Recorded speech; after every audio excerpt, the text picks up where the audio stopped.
మన దేశంలో ఎన్నో ఆలయాలు ఉన్నాయి. అందులో చాలా వరకు అంతుచిక్కని రహస్యాలు కలిగిన టెంపుల్స్ ఉన్నాయి. వీటి వెనుక చరిత్ర కూడా ఇప్పటివరకు ఎవరూ చెప్పలేకపోతున్నారు. అలాంటి ఆలయాల గురించి ఇప్పుడు తెలుసుకుందాం.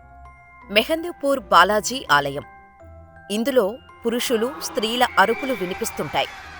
మెహందీపూర్ బాలాజీ ఆలయం భారతదేశంలోని ప్రసిద్ధ ఆధ్యాత్మిక దేవాలయాలలో ఒకటి. ఇది రాజస్థాన్లో ఉంటుంది. మీనాక్షి అమ్మన్ ఆలయం. ఈ ఆలయం మదురై నడిబొడ్డున 14 ఎకరాల విస్తీర్ణంలో ఉన్న ఒక రహస్యమైన ఆలయం. మీరు ఆలయ ప్రాంగణంలోకి ప్రవేశించిన వెంటనే దైవిక ఉనికిని అనుభవిస్తారు. భారతదేశంలోని ఆధ్యాత్మిక దేవాలయాలలో ఒకటిగా పరిగణించబడే ఈ ఆలయానికి చారిత్రక, పౌరాణిక ప్రాముఖ్యత ఉంది. అలాగే కామాఖ్యదేవి ఆలయం. గౌహతిలోని కామాఖ్యదేవి ఆలయం భారతదేశంలోని ఒక రహస్య దేవాలయం. నీలాచల్ కొండపై ఉన్న ఈ ఆలయం శతాబ్దాల నాటిదని చెబుతారు. భారతదేశంలోని ప్రసిద్ధ 51 శక్తిపీఠాలలో ఇది ఒకటి. వెంకటేశ్వర ఆలయం. ఆంధ్రప్రదేశ్లోని తిరుపతి ప్రాంతంలో ఉన్న ఈ రహస్యమైన ఆలయం అందాన్ని పదాలు వర్ణించలేవు. అంతేకాకుండా ఎన్నో అంతుచిక్కని రహస్యాలు ఈ ఆలయంలో ఉంటాయి. పద్మనాభస్వామి దేవాలయం. తిరువనంతపురంలో ఉన్న పద్మనాభస్వామి దేవాలయం 8వ శతాబ్దానికి చెందినదని చరిత్రకారులు చెబుతారు. ఈ ఆలయంలో అనంతమైన సంపద ఇటీవలే బయటపడింది. ఇంకా ఎంత ఉందో లెక్క మాత్రం తేలలేదు. వీరభద్ర ఆలయం.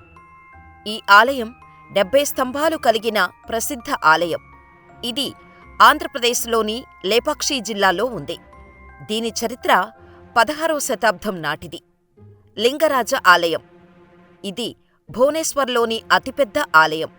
ఇది 54 మీటర్ల శివునికి అంకితం చేయబడింది.